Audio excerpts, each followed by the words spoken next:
Renoy, bienvenue Galaxy, je ne sais pas qui c'est.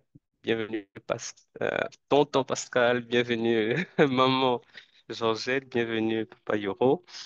Euh, voilà, nous allons aujourd'hui méditer dans le texte de Hébreux chapitre 12, les versets 4 à 7. Voilà. Et, et je nous invite comme ça à faire la lecture. Alors, merci. Est-ce qu'il y a un volontaire pour nous faire la lecture?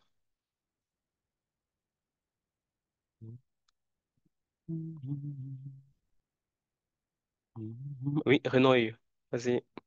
Oui, Amen. Ah, c'est Marina, d'accord. Tant mieux, c'est bon, allons-y. Allons-y, Amen. Renoy.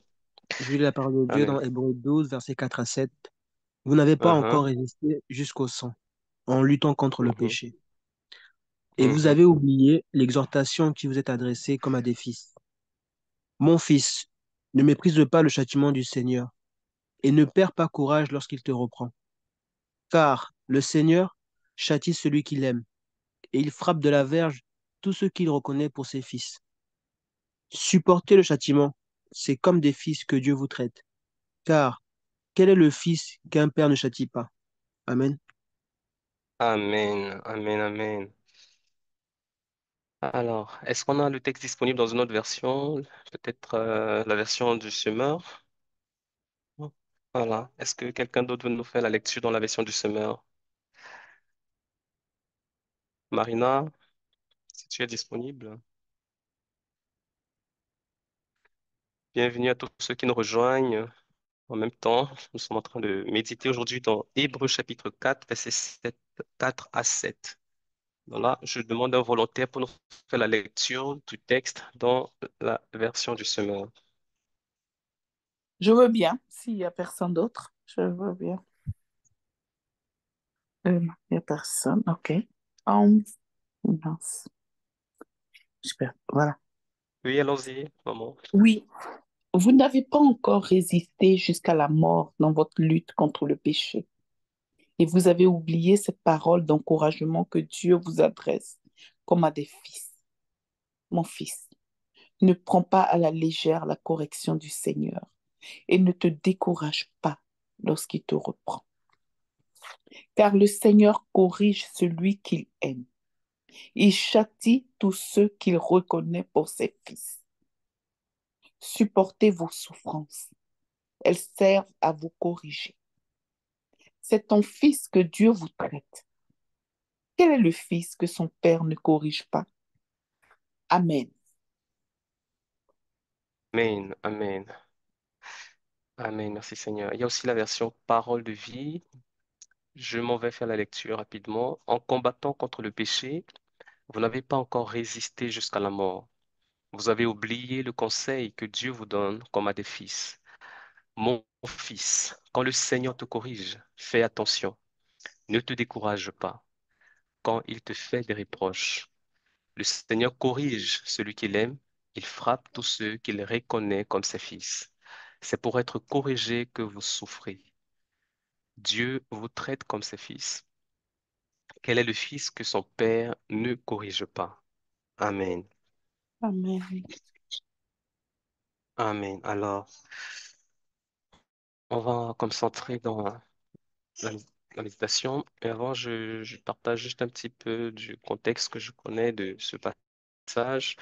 On sait que ce livre, l'Épître aux Hébreux, est écrit dans un contexte de persécution, de persécution générale des Juifs, en tout cas des Juifs qui ont cru au Seigneur et qui sont dispersés un peu partout dans la province romaine.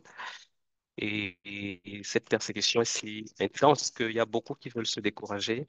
Il y a beaucoup qui veulent abandonner la foi et retourner au judaïsme. Voilà, parce qu'ils sont persécutés aussi par leurs propres frères judaïsants. Et voilà, donc il y a beaucoup de pression. Il y en a qui veulent abandonner la foi qu'ils ont eue, qu'ils ont professée à Christ une fois, un jour. Et voilà, donc l'auteur de l'Épître aux Hébreux s'attelle à les chrétiens juifs, les chrétiens hébreux en particulier, hein, qui ont cru, à garder ferme, à tenir bon dans cette foi. Il est rassuré que cette foi est la véritable, véritablement celle qui les conduit au salut, qui les conduit en tout cas à la plénitude de ce qu'ils sont appelés à hériter dans le Seigneur. Donc voilà, sur ce, on va comme ça euh, essayer de nous poser quelques questions auxquelles on va répondre. Donc la première question que j'aimerais poser, c'est à- euh, quel est l'auteur de l'épître? Non, pas quel est l'auteur, à qui l'auteur de l'épître s'adresse-t-il, d'après nous? À qui l'auteur de l'épître s'adresse-t-il? Il commence ce passage en disant, vous n'avez pas encore résisté. Qui est mis dans ce vous-là, d'après nous? Shalom. Shalom Zota.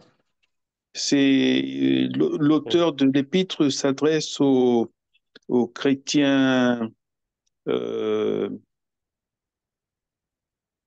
convertis du judaïsme. C'est aux convertis du judaïsme, donc les circoncis, les chrétiens circoncis. Amen. D'accord. Amen. Merci Zota. Quelqu'un d'autre? J'ai vu Renaud a levé sa main. C'était pour dire la même chose peut-être?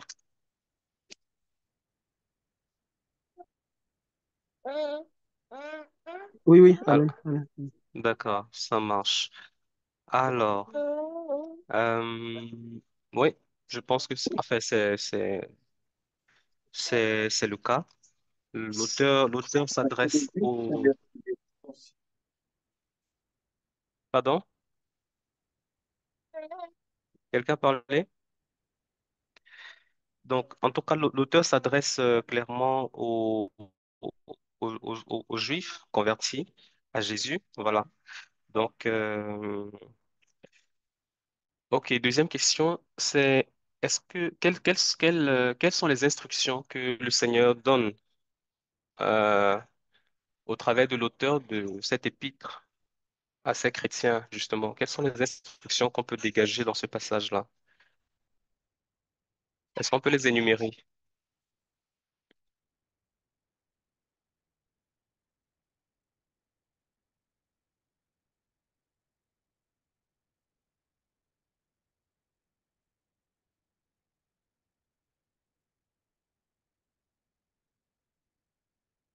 Renoy, oui, Renoy, désolé, j'ai pas vu les mains levées. Renoy, j'ai vu Oui, que Renoy. donc comme nous Mhm. avons résisté,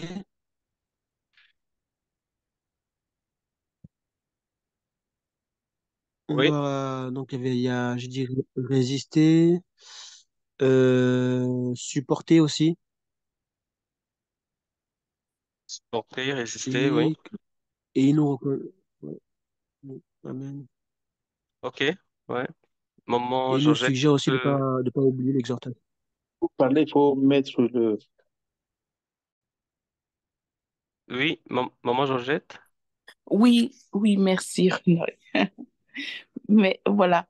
Donc, pour ajouter un peu à ce que Renaud disait, résister, mais résister au péché. Résister, Mhm, mais pas seulement résister jusqu'au sang. mhm, Euh, résister, mais en luttant contre le mhm, péché. Donc mhm, là, on voit que le péché là, a une certaine force. Donc, il faut lutter. Donc, c'est l'un des mhm, conseils, c'est lutter, mais jusqu'au sang. Donc, mhm. fortement, quoi. C'est-à-dire que Ouais. même en luttant, ça peut... Ou je dis simplement, je rentre pas dans les détails. Vas-y, vas-y. En luttant, oui, il nous demande de résister ben, jusqu'au sang. Donc, ça voudrait dire que Mhm, et quand on résistera, il y aura une réponse à notre résistance. Mais il ne faut pas s'arrêter là, il faut aller jusqu'au sang. Et on voit ici que le péché, on lutte contre un péché, on lutte. Il ne faut pas rester passif. Donc, le péché a une certaine force. Donc là, peut-être que le péché nous agresse, une façon de le dire. Donc, il faut lutter. Il y a une opposition, voilà, exprimée ici. Et puis, d'autres exhortations dans les autres versets. Euh, Où est-ce que... Oui, oui, c'est ça l'exhortation, c'est de se rendre compte que euh, Dieu peut nous châtier. Il peut nous châtier, mais quand il nous châtie, c'est pour nous reprendre, c'est pour nous donner des leçons, pour nous enseigner. Donc, voilà. Et quand il le fait, c'est Merci. par amour qu'il le fait. C'est toujours une instruction, ça? Pardon? C'est toujours une instruction? Parce qu'on était Non, en train de recenser les instructions. les instructions. Bon, donc Hmm, la première instruction, c'est de lutter. C'est de lutter contre le péché. De lutter d'accord. jusqu'au sang contre le péché. D'accord. Est-ce qu'il y a d'autres instructions dans le texte?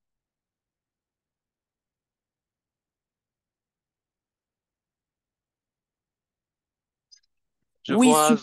supporter le châtiment. C'est une instruction. D'accord, merci. Le Zoltan verset aussi a levé 7. la main.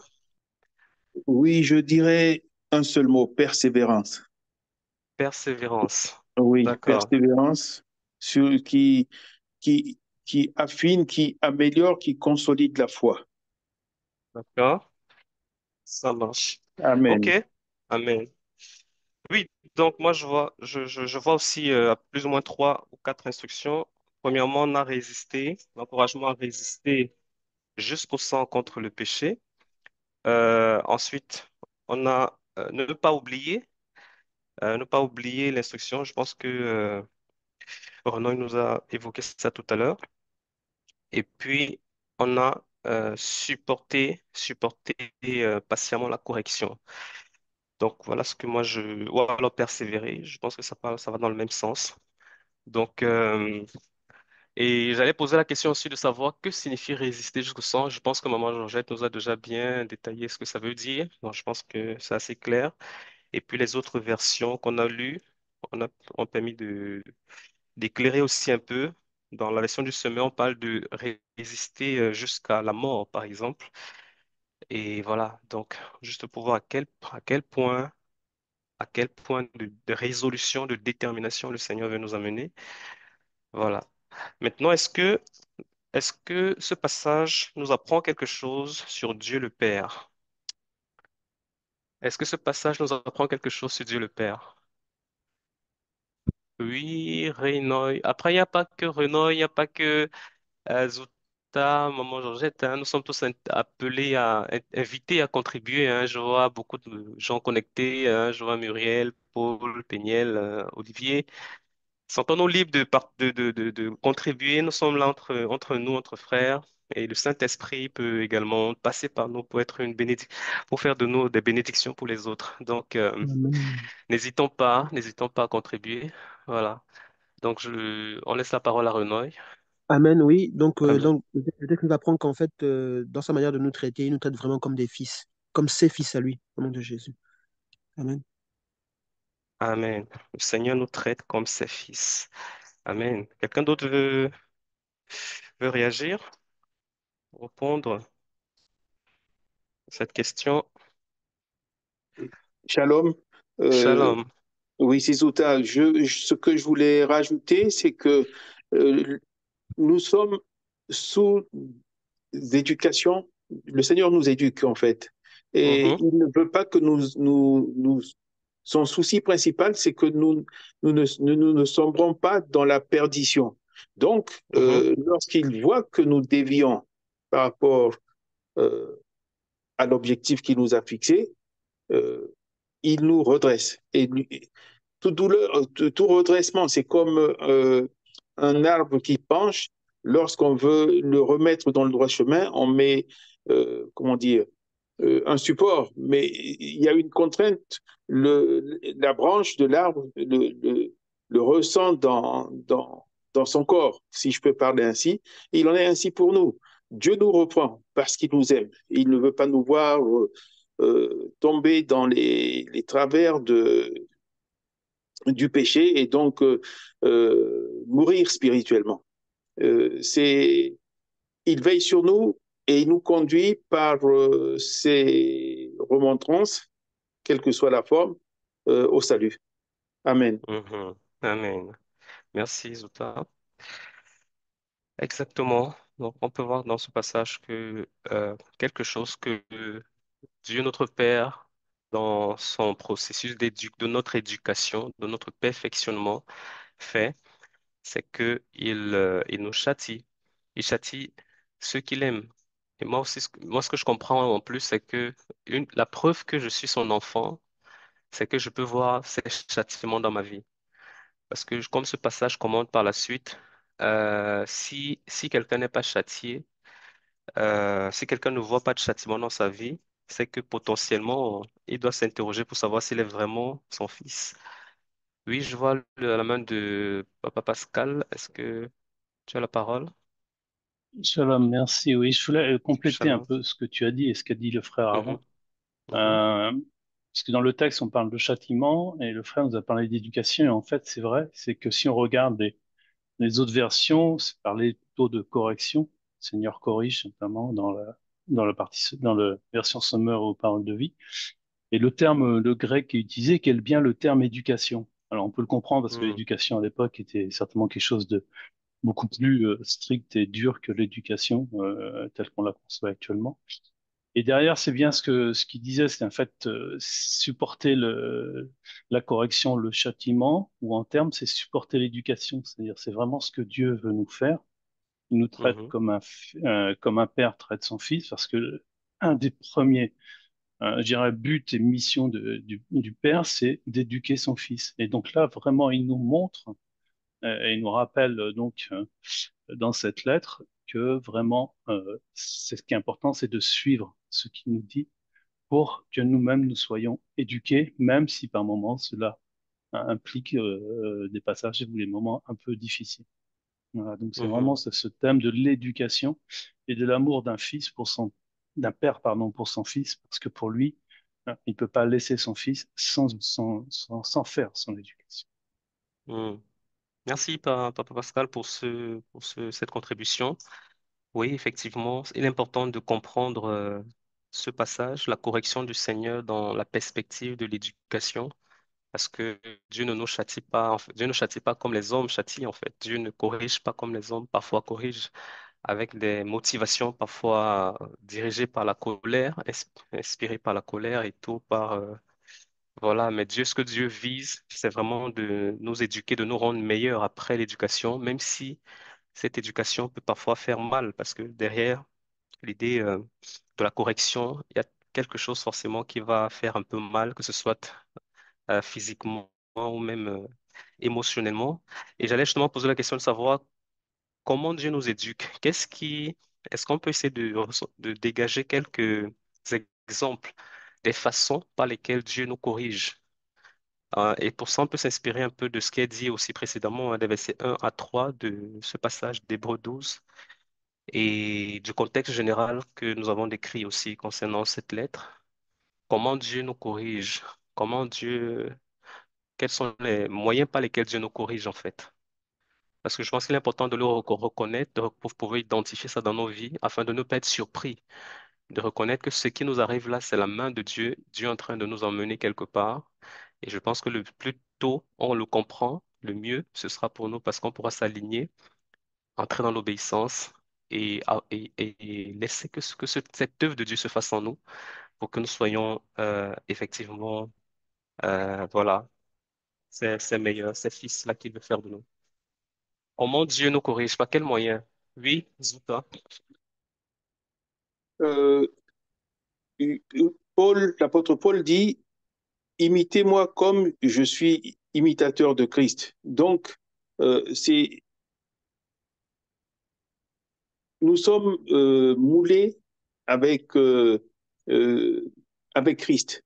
En somme, lorsqu'on s'écarte de la loi de Dieu, ben, Dieu laisse les épreuves venir nous confondre, en fait. Il y a des épreuves que Dieu autorise, Dieu nous résiste même dans dans les choix que nous faisons quelquefois. Et c'est ça qui nous permet de mesurer que, ou d'avoir conscience que nous ne marchons plus avec Dieu. Il y a une succession d'épreuves auxquelles nous sommes confrontés. Nous crions à Dieu. Comme David dit, le méchant, lui, David, il crie, Dieu répond. Ses ennemis crient à Dieu, il ne leur répond pas. En fait, c'est ça. C'est dans la vie de chaque jour. Euh, Même la confusion peut enfin, on peut se retrouver dans la confusion, même dans l'œuvre de Dieu. Hmm. D'accord. Merci, Jota. Amen. Merci. Amen. J'aimerais qu'on lise Hébreux 12, les versets 1 à 3, juste pour nous donner aussi un petit contexte, un contexte un peu plus large. Je vais lire rapidement. Nous donc aussi, puisque nous sommes entourés d'une si grande nuée de témoins, rejetons tout fardeau et le péché qui nous enveloppe si facilement et courons avec persévérance l'épreuve qui nous est proposée. Faisons-le en gardant les regards sur Jésus qui fait naître la foi et la mène à la perfection. En échange de la joie qui lui était réservée, il a souffert la croix en méprisant la honte qui s'y attachait et s'est assis à la droite du trône de Dieu. Pensez en effet à celui qui a supporté une telle opposition contre lui de la part des hommes, afin de ne pas vous laisser abattre par le découragement. Voilà.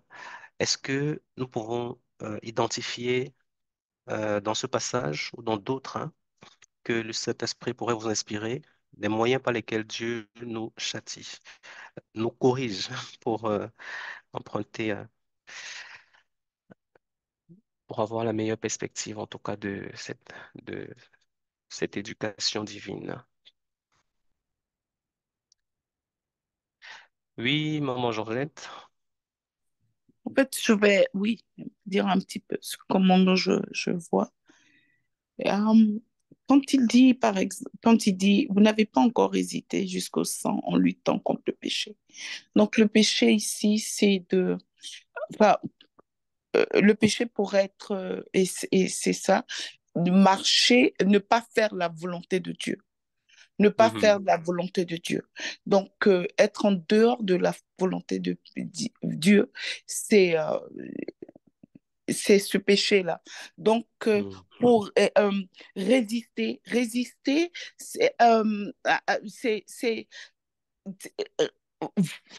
résister contre nous, notre propre volonté. C'est-à-dire que tout ce qui pourrait nous empêcher de faire la volonté de Dieu.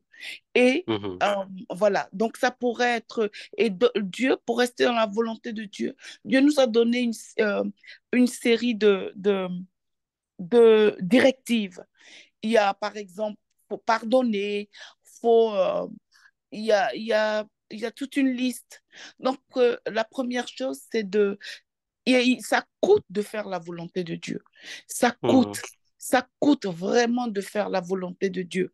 Et comme mhm, à l'exemple du Seigneur Jésus, qui, pour faire la volonté de Dieu, a dû, a dû voir dans le jardin de Gethsémane. Et ça ça lui a coûté de faire la volonté de Dieu. Donc, mhm. entre autres, pour ne pas monopoliser Ouais, la parole, donc la volonté de Dieu euh, euh, n'est pas facile. Donc, elle nous emmène sur un chemin qui, euh, qui peut nous donner de passer par différentes choses, épreuves, comme on dit, pas faciles ouais. Je pense qu'on a à compris, maman surmonter. Josette. Merci. Tonton Pascal, vous voulez également intervenir? Oui, rapidement pour compléter ce qui a été dit, puis pour Mhm, répondre à la question qui a été dit, quel moyen en fait, si on reprend le texte donc d'Hébreu, ce terme d'éducation, de correction, on le retrouve aussi dans un verset de 2 Timothée 3 au verset 16 qui nous dit, toute écriture est inspirée de Dieu et utile pour enseigner, pour convaincre, pour corriger, pour instruire dans la justice, afin que l'homme de Dieu soit accompli et propre à toute bonne œuvre. Donc le moyen, il y a un moyen essentiel, c'est l'écriture. C'est-à-dire, c'est vraiment voir ce que l'on fait par rapport à ce que l'Écriture nous dit. Et c'est là où Dieu nous corrige et nous instruit. Parce que si notre comportement n'est pas conforme à ce que l'Écriture et la parole nous dit, ça veut dire qu'on a besoin justement d'être éduqué, d'être corrigé. Donc ce moyen, bah, Hmm, le moyen principal, c'est bien l'Écriture hmm. qui est la parole de Dieu, qui est la vérité. Amen. Merci, tonton Pascal, pour cette contribution, effectivement. Lorsqu'on médite la parole, comme nous le faisons d'ailleurs ce matin, ce midi, nous sommes en train d'être corrigés par le Seigneur. Il y a des façons de voir que le Seigneur peut bousculer, peut changer, des perspectives, des habitudes, des conforts, zones de confort dans lesquelles le Seigneur peut nous amener à nous interpeller à renoncer, ainsi de suite. Et je pense qu'il y a aussi la croix dans ce passage de versets 1 à 3 que nous venons de lire. Maman, je le disais tout à l'heure, faire la volonté de Dieu, ça nous coûte. Et quand on dit que ça nous coûte, c'est parce que il y a quelque chose il y a il y a un prix à payer. Et ce prix à payer, c'est de supporter la croix. Et c'est qu'est-ce qui est matérialisé dans cette croix? Je pense que à base d'honneur, on a bien compris ça. On a les cours de l'académie et tout qui nous enseignent ce que c'est que la croix. Donc voilà, c'est cet instrument dont Dieu se sert justement pour faire mourir la chair, en fait, pour crucifier la chair, pour nous faire mourir. Ça peut passer par des épreuves que nous vivons, ça peut passer par notre relationnel, comment nous gérons notre relationnel avec dans les groupes, dans les départements où nous servons. Parfois, il y a des gens avec qui on traite, ce n'est pas facile, voilà, qui dont l'attitude éprouve notre caractère, et nous devons pouvoir nous maintenir dans la vertu de Christ malgré tout. Ça, il faut pouvoir supporter ça contre nous-mêmes. Il faut pouvoir supporter les faiblesses des autres parfois contre nous-mêmes en restant correct, en restant dans la bonne attitude, en restant dans l'amour, dans la joie, dans la paix, dans la patience. Et je pense que c'est de ça qu'il est question. Dieu se sert, Dieu passe par des épreuves, comme c'était le cas d'ailleurs pour les Hébreux. Ils étaient persécutés. Et Dieu se servait de cette persécution justement pour également voilà, pour forger la persévérance dans leur cœur, pour forger la patience dans leur cœur. Et dans un contexte de persécution, d'oppression, on a besoin justement de nous attacher fermement à la volonté de Dieu contre parfois notre confort. Ça peut être des tentations. Ça peut être des tentations. Ce texte nous parle de résister jusqu'au sang contre le péché. S'il faut résister contre le péché, ça veut dire que le péché cherche à nous agresser. Et ça, c'est généralement les tentations qui le font. On voit que, par exemple, dans Matthieu 4, je pense, verset 1, le Seigneur, il est dit que l'Esprit de Dieu conduisit Jésus dans le désert pour être tenté par le diable. Donc, parfois, l'Esprit de Dieu peut nous conduire dans les déserts pour être tenté par le diable. Et lorsqu'on est tenté, c'est l'occasion que Dieu nous donne aussi justement de résister au péché pour révéler le caractère de Christ, le caractère de fidélité à Christ, le caractère de persévérance, le caractère de, voilà, de manifester notre intégrité dans le Seigneur. Donc, je pense qu'il est bon de pouvoir identifier ces différents moyens, ces différentes façons par lesquelles Dieu passe pour nous éduquer, pour nous corriger, pour nous châtier, parce qu'il nous aime. Il le fait, il faut s'en souvenir, il ne faut pas oublier justement. C'était une instruction. Il ne faut pas oublier l'encouragement que Dieu nous donne dans ce sens-là, parce que ça va nous aider à identifier ce par quoi on passe exactement et à nous aligner avec le plan de Dieu pour que son œuvre se fasse en nous. Amen. Donc, voilà, sur ce, on va prier. On va prier en se posant cette question, en ayant dans le cœur cette question, comment est-ce que nous réagissons lorsque nous sommes éprouvés? Comment nous réagissons aux épreuves de la vie par lesquelles nous pouvons passer, qui amènent parfois des souffrances? Parce que justement, ce texte nous parlait du fait que parfois, cette correction du Seigneur peut nous faire souffrir, amène des souffrances parfois. Comment nous réagissons? Est-ce que nous avons tendance à rejeter ou alors nous interrogeons le Seigneur, pardon, pour comprendre, pour identifier si c'est voilà, si c'est sa main qui est en train de nous, de nous, de nous corriger afin que nous devenions meilleurs. Donc, c'est l'occasion pour nous de présenter nos vies devant le Seigneur et de prier. Nous devons la voix. Seigneur, nous te bénissons, nous te rendons grâce pour ta parole cet après-midi. Merci parce que tu nous permets encore de nous mirer, Seigneur, dans les Écritures, quand ta parole est un miroir. Aide-nous, Seigneur, à identifier dans nos vies, Seigneur, tous ces moyens, tous ces domaines par lesquels tu passes pour nous éduquer, pour nous corriger, Seigneur, pour nous donner de rectifier, de tir, partout là où nous ne manifestons pas encore la perfection de Christ dans notre attitude, dans notre caractère. Seigneur, nous savons que parce que nous sommes tes enfants, Seigneur, il va arriver que tu nous corriges, que des fois tu nous corriges, que des fois tu redresses nos pas. Et nous voulons être dociles, Seigneur, entre tes mains. Nous ne voulons pas, Seigneur, résister à ta main. Nous voulons te laisser, Seigneur, laisser que ton œuvre se fasse pleinement afin d'être de plus en plus à ta ressemblance, d'être de plus en plus à ton image, Seigneur, parce que tu veux nous emmener encore plus à la ressemblance à Christ.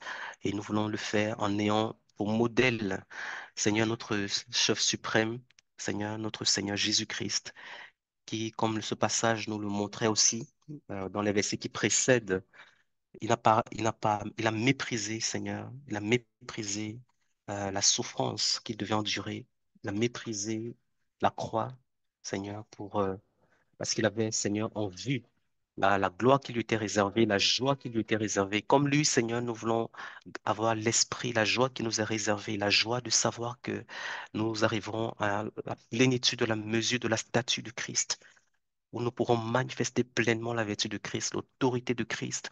Et parce que, et pour cela, Seigneur, nous ne voulons, nous ne retiendrons rien, Seigneur, parce que c'est tellement glorieux. C'est un privilège aussi immense de pouvoir marcher dans cette dimension. Et nous ne voulons pour cela lésiner sur aucun moyen, pour nous débarrasser de tout ce que tu voudras débarrasser dans nos vies, de tout ce que tu voudras purger de nos vies, Seigneur, dans ton processus d'éducation, afin de nous amener, Seigneur, dans ce perfectionnement, dans cet état, Seigneur, d'obéissance en tant que fils mature. Merci parce que tu fais ton œuvre dans nos vies et ton nom est glorifié pleinement au nom de Jésus-Christ. Amen.